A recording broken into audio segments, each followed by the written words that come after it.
नमस्कार दोस्तों, मैं महेंद्र वर्मा अपने YouTube channel target with Mahendra में आप सभी लोगों का हार्दिक स्वागत करता हूं। दोस्तों, आज हम डिस्कस करने वाले हैं सैयद वंश के बारे में कि सैयद वंश जो है कब से कब तक चला है। तो यहाँ पर लिखा है, आप देख सकते हैं कि सैयद वंश 1414 ईस्वी से लेकर 1451 ईस्वी तक चला है। और इसके बाद हम बात करेंगे कि सैयद वंश का संस्थापक कौन था। तो सैयद वंश का जो संस्थापक है उसका नाम है खिज्र खां। खिज्र खां ने कब तक दिल्ली सल्तनत की गद्दी पर शासन किया है। तो आप देख रहे हैं 1414 ईस्वी से लेकर 1421 ईस्वी तक इसने दिल्ली सल्तनत की गद्दी पर शासन किया है। अब बात आती है कि सैयद वंश को जानने का कौन सा स्रोत है। तो सैयद वंश को जानने का केवल और केवल एकमात्र स्रोत है और वह है यहिया बिन अहमद सरहिंदी की पुस्तक, यहिया बिन अहमद सरहिंदी की पुस्तक, और इनकी किताब का नाम है तारीख़ ये मुबारक शाही। इसके अलावा कि कोई भी ग्रंथ लिखा ही नहीं गया है सैयद वंश के बारे में। तो सैयद वंश को जानने का एकमात्र स्रोत तारीख़ ये मुबारक शाही है और इसको लिखा है यहिया बिन अहमद सरहिंदी ने। तो दोस्तों, बड़ा ही मोस्ट इम्पोर्टेंट टॉपिक होने वाला है। तो जो लोग अभी तक चैनल को सब्सक्राइब नहीं किए हैं वो लोग चैनल को सब्सक्राइब कर लें और लाइक और कमेंट करना बिल्कुल ना भूलें। तो दोस्तों, आइए एक बार देखते हैं फिर से हम जो है इसके बारे में। तो सबसे पहले हम बात करेंगे खिज्र खां के बारे में, जो इस वंश का संस्थापक है। तो किसी भी शासक को हम पढ़ते हैं तो सबसे पहले हम उसकी उपाधि को जानने की कोशिश करते हैं कि उसने कौन सी उपाधि धारण किया था। तो खिज्र खां ने उपाधि धारण किया था रैयत ये आला की। और अगर क्वेश्चन आ जाए कि खिज्र खां के अलावा और किसी ने रैयत ये आला की उपाधि धारण किया है तो आंसर हो जाएगा शेरशाह सूरी। ठीक है। खिज्र खां अगर हम देखें तो यह मुल्तान का सूबेदार था। प्रारंभ में खिज्र खां जो है मुल्तान का सूबेदार था, परंतु जो है इसे एक दूसरे व्यक्ति ने मुल्तान से हटा दिया था, इसको पराजित किया, मुल्तान पर अधिकार कर लिया। बात आती है वह कौन सा जो है सूबेदार था। तो वह दीपालपुर का सूबेदार था और उसका नाम था सारंग खां। सारंग खां ने जो है आप देखेंगे खिज्र खां को पराजित कर दिया और मुल्तान तथा दीपालपुर दोनों पर अधिकार कर लिया। अब खिज्र खां बेकार हो गया, उसके पास कोई भी सूबा नहीं बचा। तो खिज्र खां ने जो है तैमूर की सेवा में चला गया और तैमूर का आक्रमण हुआ है। आप देख रहे हैं जब तुगलक शासक नसीरुद्दीन महमूद शासन कर रहा था तो 1398 ईस्वी में जो है तैमूर लंग ने भारत पर आक्रमण किया था। तो खिज्र खां ने इसी की खूब सेवा की, इसकी मदद किया। खिज्र खां ने मदद किया किसका? तैमूर लंग का। और जब तैमूर लंग जाने लगा भारत छोड़कर तो आप देखेंगे कि उसने खिज्र खां को यही दो सूबा दिया है, मुल्तान जिसका वो पहले से सूबेदार था और दूसरा सारंग खां को पराजित करके उसने दीपालपुर का सूबा भी जो है खिज्र खां को प्रदान कर दिया। और आप देख रहे हैं 1414 ईस्वी में खिज्र खां ने जो दिल्ली का शासक था 1414 में दौलत खां लोदी था और दौलत खां लोदी को पराजित करके खिज्र खां ने दिल्ली पर अधिकार कर लिया। तो अगर कोई पूछे कि खिज्र खां ने किसको पराजित करके दिल्ली पर अधिकार किया था तो आंसर हो जाएगा दौलत खां लोदी को पराजित करके दिल्ली पर अधिकार किया था। कब? 1414 ईस्वी में। अच्छा, ये तैमूर की वजह से मुल्तान और दीपालपुर का शासक बना था। तो आप देखिएगा जब ये दिल्ली का सुल्तान बनता है तो इसने अपने सिक्कों पर, आप देखेंगे इसने अपने सिक्कों पर तैमूर का नाम अंकित करवाया और तैमूर के नाम के साथ साथ तैमूर का एक पुत्र था शाहरुख, उसका भी नाम जो है अंकित करवाया। तो अगर कोई पूछे कि सैयद शासक खिज्र खां के सिक्कों पर किसका नाम अंकित है तो तैमूर का नाम अंकित है और उसके बेटे शाहरुख का नाम अंकित है। और खिज्र खां ने हमेशा पहले तैमूर को टैक्स दिया है और तैमूर के मरने के बाद उसने शाहरुख को टैक्स दिया है। यानी कि हमेशा उसने महसूस किया कि आज मैं जो कुछ भी हूँ तैमूर के वजह से हूँ, तो इसी वजह से उसने हमेशा तैमूर के पास टैक्स भेजा और अपने सिक्कों पर तैमूर और उसके वंशजों का नाम अंकित करवाया। तो इतना स्क्रीनशॉट लीजिए दोस्त, फिर आगे बढ़ते हैं। इतना स्क्रीनशॉट लीजिएगा, फिर हम आगे बढ़ेंगे।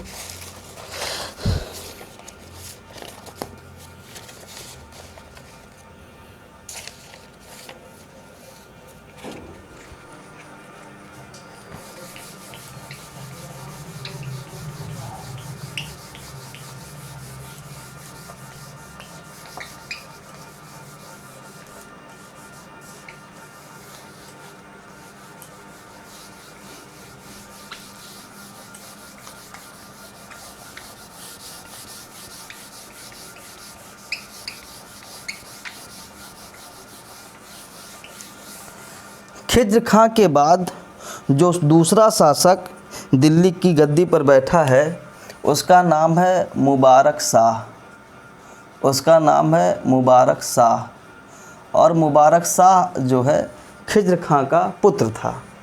और आप देखेंगे यह 1421 ईस्वी से लेकर 1434 ईस्वी तक जो है दिल्ली की गद्दी पर शासन किया है। और हम इसके अगर उपाधि की बात करें तो इसकी उपाधि है नायब उल अमीरुल मोमनीन। ये उसकी उपाधि है, नायब उल अमीरुल मोमनीन इसकी उपाधि है। यह पहला शासक है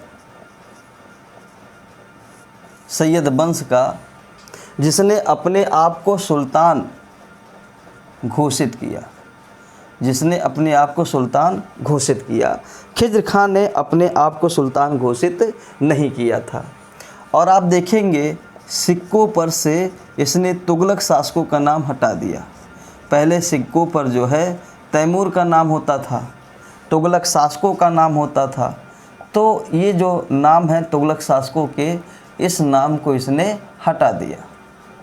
और आप देखेंगे कि इसने मुबारक शाह ने अपने नाम का सिक्का चलवाया। अपने नाम का सिक्का चलवाया। और आप देखेंगे मुबारक शाह ने स्वयं के नाम का खुतबा पढ़वाया। तो अगर पूछ ले क्वेश्चन कि सैयद वंश का पहला शासक कौन है जिसने अपने नाम का सिक्का चलवाया है, जिसने अपने नाम का खुतबा पढ़वाया है, तो आंसर हो जाएगा मुबारक शाह। और खुतबे में से आप देखेंगे तैमूर प्लस उसके वंशजों का नाम उसने हटा दिया। कहा तैमूर का जो उपकार था वो हमारे पिता के लिए था, हमारे ऊपर तैमूर ने कोई उपकार नहीं किया है, इसीलिए खुतबा में हम तैमूर अथवा उनके वंशजों का नाम शामिल नहीं करेंगे। इसके बाद आप देखेंगे मुबारक शाह के समय खोखर नेता जसरथ ने विद्रोह किया।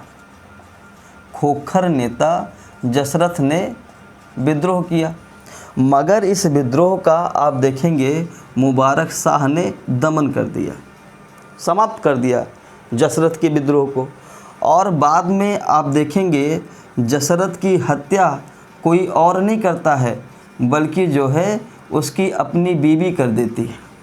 क्योंकि यह मुबारक शाह से हार गया तो इसकी बीवी को बहुत बुरा लगा और उसने अपने पति जसरथ की हत्या कर दिया। इसके बाद आप देखेंगे मुबारक शाह का सरकी शासक इब्राहिम शाह से युद्ध हुआ। इब्राहिम शाह से युद्ध हुआ, मगर यह युद्ध निर्णायक नहीं था।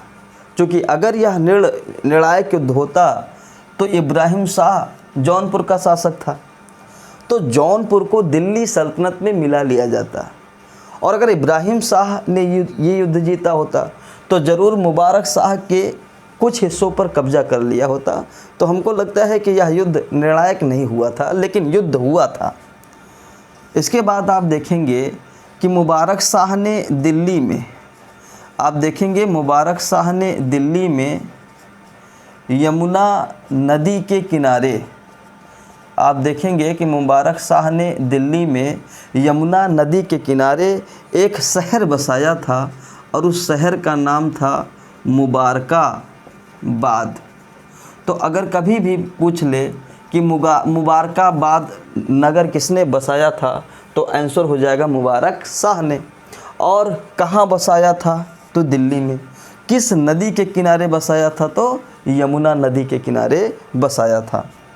इसके बाद आप देखेंगे तारीख ये मुबारक शाही, तारीख ये मुबारक शाही के लेखक, तारीख ये मुबारक शाही के लेखक याहिया बिन अहमद सरहिंदी, याहिया बिन अहमद सरहिंदी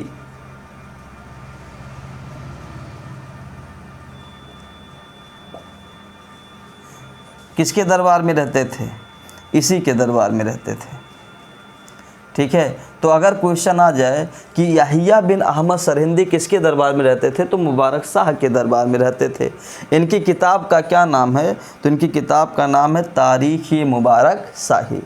अब लास्ट में आता है कि मुबारक शाह की हत्या किसने किया है तो मुबारक शाह की हत्या जो है उसके वजीर ने किया है, उसके वजीर ने किया है और वजीर का नाम है सरवर मुल्क। ठीक है, तो कभी भी क्वेश्चन आ जाता है कि मुबारक शाह के शासन का अंत किसने किया अथवा मुबारक शाह की हत्या किसने किया तो मुबारक शाह के वजीर सरवर मुल्क ने मुबारक शाह की हत्या किया। तो इतना स्क्रीनशॉट लीजिएगा दोस्त, फिर हम आगे बढ़ेंगे। इतना स्क्रीनशॉट लीजिएगा दोस्त, फिर हम आगे बढ़ते हैं।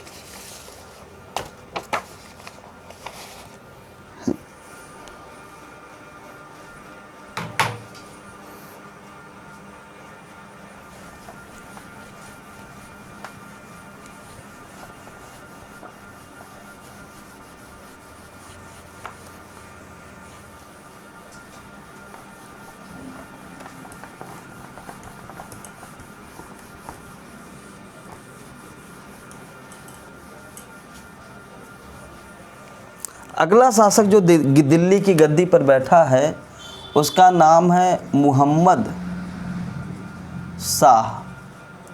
और अगर हम इसके टाइम पीरियड की बात करें तो इसके टाइम पीरियड है 1434 ईस्वी से लेकर 1445 ईस्वी तक इसने शासन किया।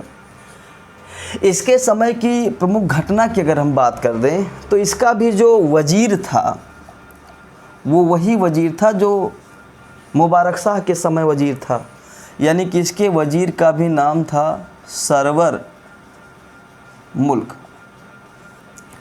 अब सरवर मुल्क के मनचाहे कार्यों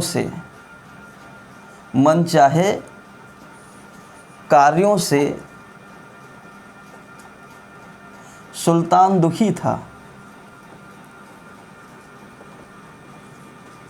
अब चूँकि सरवर मुल्क ने मुबारक शाह की हत्या करके मोहम्मद शाह को गद्दी पर बिठाया था तो इसका राज्य पर पकड़ बहुत मजबूत था, तो इसके सामने सुल्तान की चल नहीं पा रही थी, जबकि सुल्तान अपने हिसाब से शासन करना चाहता था और या वैसा करने नहीं दे रहा था, तो बहुत परेशान रहता था सुल्तान मोहम्मद शाह। मगर इसके इसी कार्यों की वजह से सरवर मुल्क का जो है मोहम्मद शाह के सेनापति से झगड़ा हो गया और इसका सेनापति जो था उसका नाम था कमाल उल मुल्क। ठीक है, कमाल उल मुल्क से जो है सरवर मुल्क का आप देखेंगे झगड़ा हो गया। अब कमाल उल मुल्क ने सरवर मुल्क की जो है हत्या कर दी, सरवर मुल्क की हत्या कर दी। और सरवर मुल्क की हत्या करने के बाद कमाल उल मुल्क मोहम्मद शाह से मिला, उसने कहा सर गलती हो गई, सरवर मुल्क ने मेरे साथ बदतमीजी किया और हमने उसकी हत्या कर दी। तो मुबारक शाह बड़ा खुश हुआ अब मोहम्मद शाह आप देखेंगे कि बड़ा खुश हुआ, और मोहम्मद शाह ने जो है खुश होकर कमाल मुल्क को एक उपाधि दिया, और इस उपाधि का नाम है कमाल खां। तो क्वेश्चन पूछता है कि मोहम्मद शाह ने किसको कमाल खां की उपाधि दिया था, तो आंसर हो जाएगा अपने सेनापति कमाल उल मुल्क को। और केवल कमाल खां की उपाधि नहीं दिया, बल्कि इसको सेनापति से वजीर बना दिया, क्योंकि इसने इसके हिसाब से काम किया था। सरवर मुल्क से पहले से ही दुखी था मोहम्मद शाह। इसके बाद आप देखेंगे कि इसी मोहम्मद शाह के समय मालवा के शासक जिसका नाम था महमूद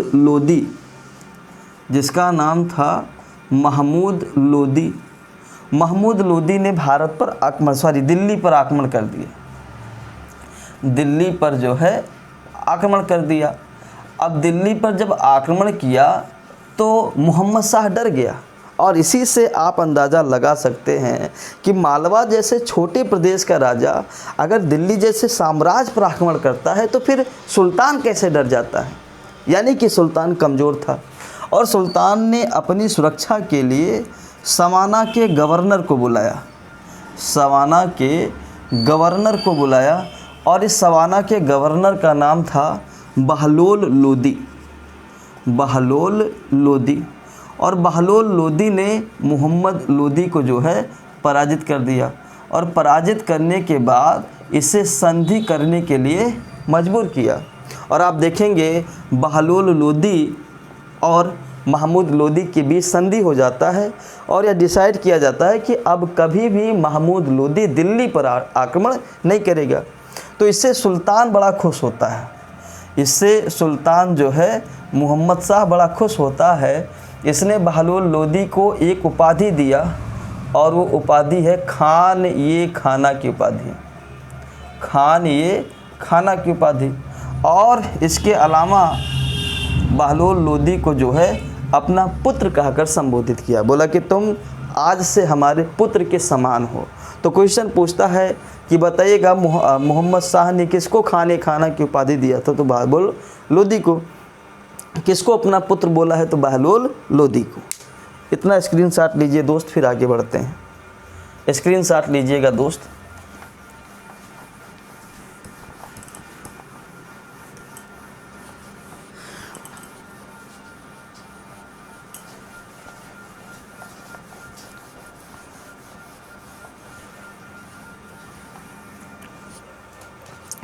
इस वंश का अंतिम शासक था अलाउद्दीन आलम शाह।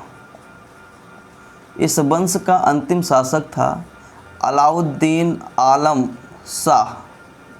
और अलाउद्दीन आलम शाह का जो टाइम पीरियड है वह 1445 ईस्वी से लेकर 1451 ईस्वी तक है। ठीक है। और अलाउद्दीन आलम शाह जो है सैयद वंश का अंतिम शासक था।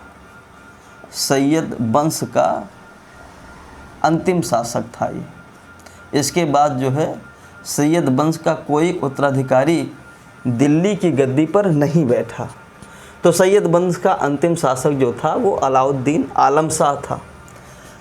इसके समय यह कहावत प्रचलित थी, इसके समय एक कहावत प्रचलित थी कि शाह ये आलम।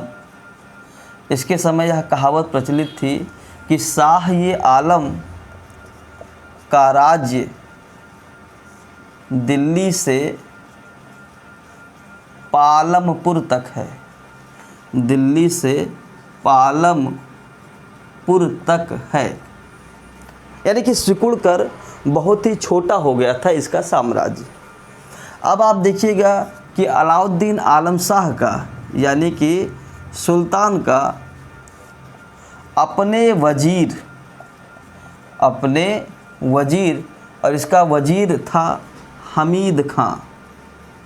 हमीद खां से जो है झगड़ा हो गया। ठीक है। अब झगड़ा होने के बाद सुल्तान दिल्ली को छोड़ दिया और दिल्ली को छोड़कर कहाँ चला गया बताएं। अब यहाँ से आप ये निष्कर्ष निकाल सकते हैं कि अलाउद्दीन आलम शाह कितना कमज़ोर शासक था।